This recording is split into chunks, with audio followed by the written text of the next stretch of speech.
What's going on, guys? Welcome to Game Time with Dylan Kattengell. Today we're going to be talking about pro Ducks, undrafted free agents, as well as drafted Ducks, and we're going to hop right into it here. We're going to be going in order in the way they were drafted, following then by the undrafted free agents that were signed, and this is the 2020 class of pro Ducks, starting it off with Justin Herbert going to the Chargers. For the Chargers, great pick. They needed to address the quarterback situation. Top-tier talent. I had him one higher than Tua. They got their guy. He's going to be a great fit. I think he's going to probably sit for 4 to 6 games behind Tyrod Taylor, stand on the sideline, watch how the guys move, watch the speed of the game, and being a really smart quarterback, he's going to be able to pick it up quickly. He's going to step right into being able to take a leadership role with some really quality receivers and backs. He's in a good position as far as the skill players around him to succeed. I like the fit. And again, we got on Noah Dougé, football analyst. Thank you so much for coming on, Noah. What do you think about Herbert to the Chargers at 6, first pro Duck?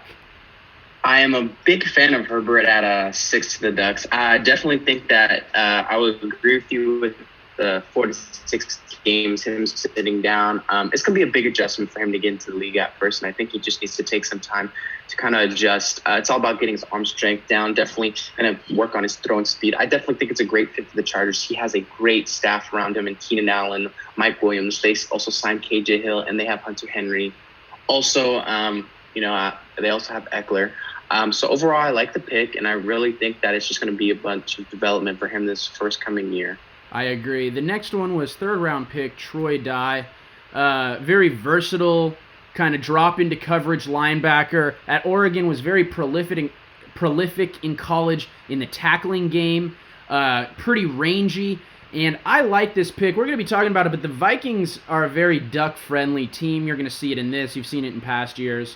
And I think Troy Dye is going to add a nice rotational zone coverage third down linebacker to that roster. The thing about him translating to the NFL, now he was a third-round pick. I see him getting snaps, but he doesn't have elite speed, he doesn't have elite size, and he doesn't have elite athleticism.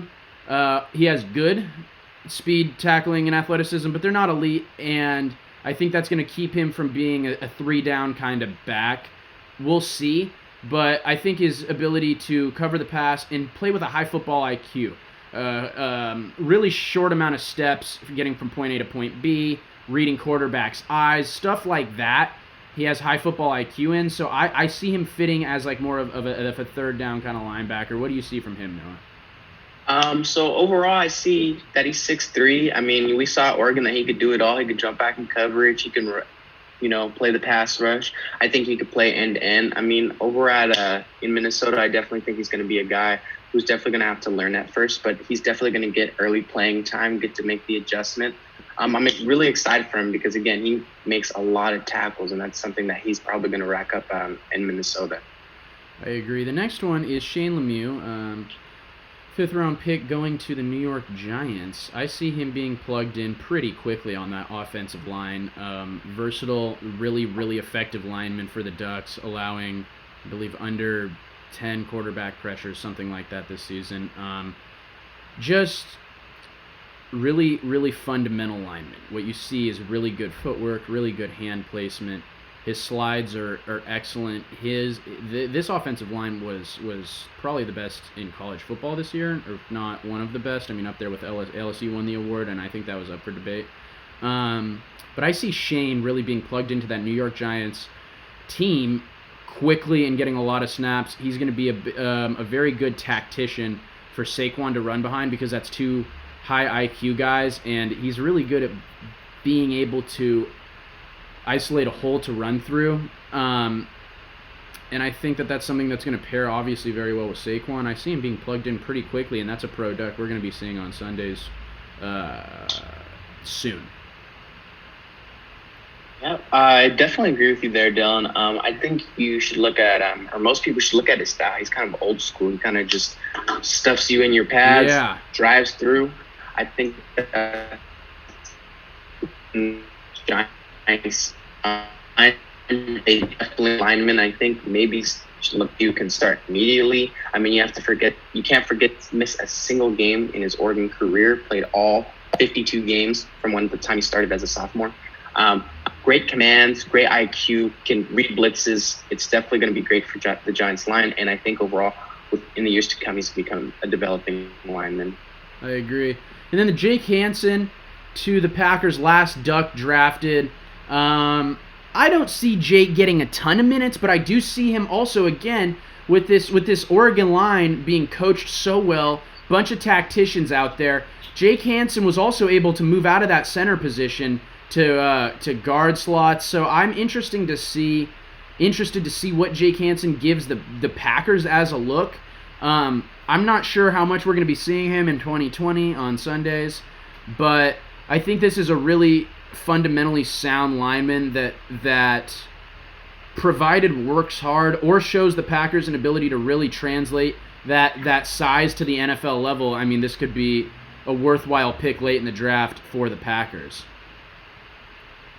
I definitely agree with you there. He didn't allow a sack in his first 3 seasons. He started 49 games at center. He was a 2-time AP second-team All-Pac-12 selection, and he played he played tackle in high school. Also, I mean, you got Bakhtiari back there. There's definitely guys he can learn from. I don't think we'll be seeing him on Saturdays to start, but I definitely think he will grow into a specific role. The one issue with him is his high snaps. We saw it at Oregon. He had issues with the snap, always, snap the ball overhead where Herbert would have to go back and go get him. So it's definitely one thing he has to work on. It'll be an adjustment. Also needs to work on his body and conditioning if he wants to be an NFL-ready guy. I agree. And then we had a few undrafted free agents, a few that we're going to touch on just briefly, but one that I really like is Calvin Throckmorton. I was surprised that he wasn't drafted. I'm actually surprised that Jake was and he wasn't. I think that was probably a positional need kind of thing.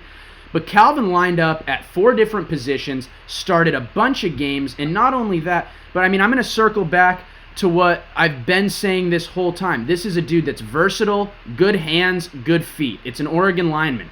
And he was able to line up at 4 different positions, extremely useful in the pass and run protection game. So I think this is a guy that's just going to get, like the Saints with Sean Payton, they're just going to plug him in where they're going to find a need for him and then plug him in and start coaching that need because he's really versatile, really coachable, and has the football IQ traits to translate. We're talking about feet, we're talking about hands, we're talking about IQ, we're talking about timing. These kind of things are what I saw from Calvin on the line at several positions this year at Oregon, and I could see that translating to the Saints.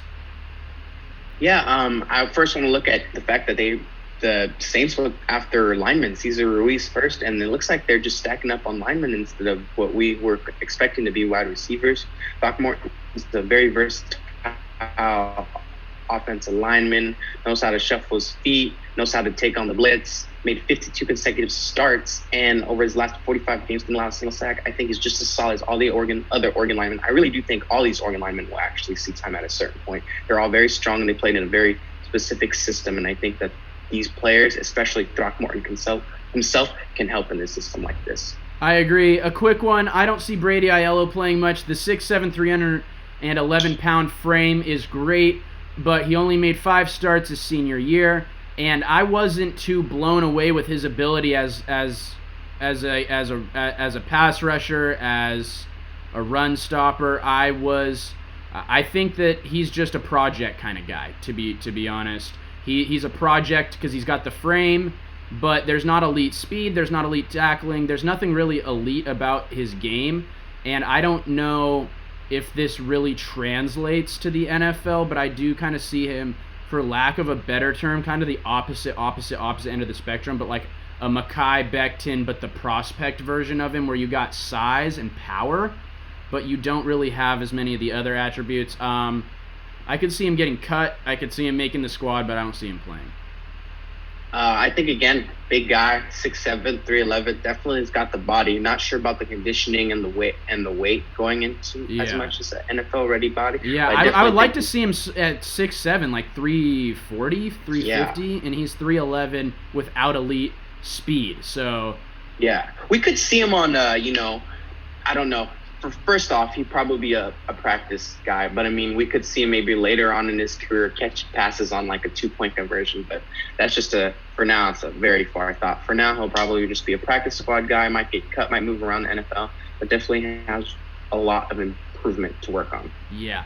And then the last one we're going to talk about today is Jawan Johnson, 6'4", 230-pounder. We both are on the fence about him being a draftable prospect. What I saw from Jawan is obviously the size, the speed. He has pretty good hands, but there's injury concerns, and I think that's what took him out of this draft. Injury concerns at Oregon, injury concerns at Penn State. But the production is there when he's on the field, and he has the NFL body and, frankly, NFL skill set, I think, to make a squad. And he was signed to the Saints, and this, again, is going to be him and Calvin going to the Saints. I think that was two, Saints being Duck friendly, but that's two good signings for the Saints. He's a guy that I think with Drew Brees' accuracy, I don't know how quickly we'll see him, but this is a dude that really, strong body, good catch point, good speed, good hands, can catch down the field, can catch over the middle of the field. I don't know. I like this kid. The injury concerns are real, but the ability is also real. I like him. Honestly, when he's healthy, he's productive. It's all about him staying healthy. I really do think when he does get healthy, he's going to be one of the guys for the Saints. I don't know, maybe a wide receiver 3, wide receiver 4, someone we can see in the slot, someone lining up deep. Again, he was great at Oregon when he was healthy.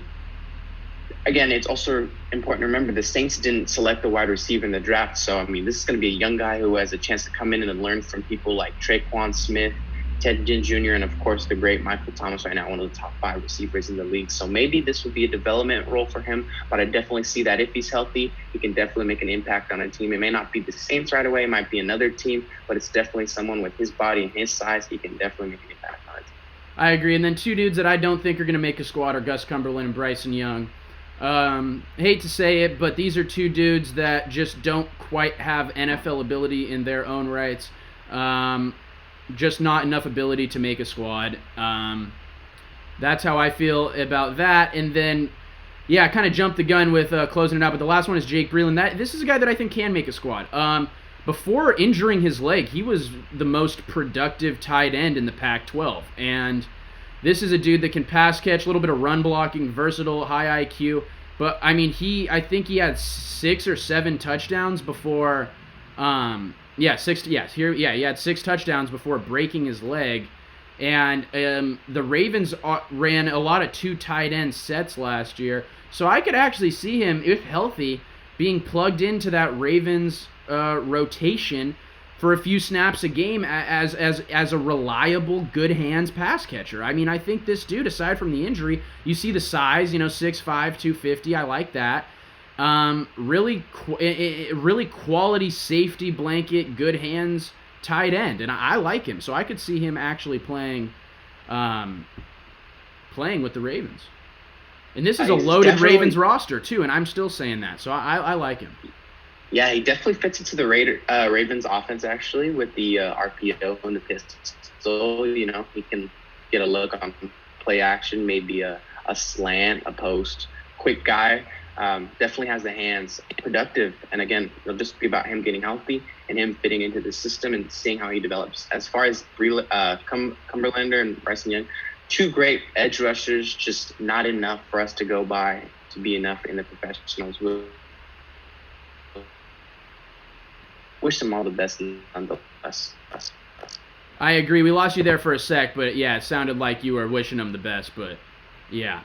Anyways, guys, thank you guys so much for tuning into Pro Ducks. A little quick coverage on where the Ducks went, what we think they're going to be doing in the league. Thank you so much, Noah, for coming on and talking about Pro Ducks. Over the next 2 to 3 days, we've intaked the draft, studied it, broke down our picks, and we are going to be coming with a machine gun level of content for you guys on draft stuff. Noah is a fantastic analyst for us to be having on coming up, so we're going to continue to be thankful for that, and it's going to be awesome to see some of our upcoming draft grades, prospect grades, all this kind of stuff. So stay tuned into Game Time with Dylan Kattengell. Thanks again, Noah. This is our Pro Ducks, and continuing coverage of the 2020 NFL Draft will be coming out. Thank you guys so much for tuning in.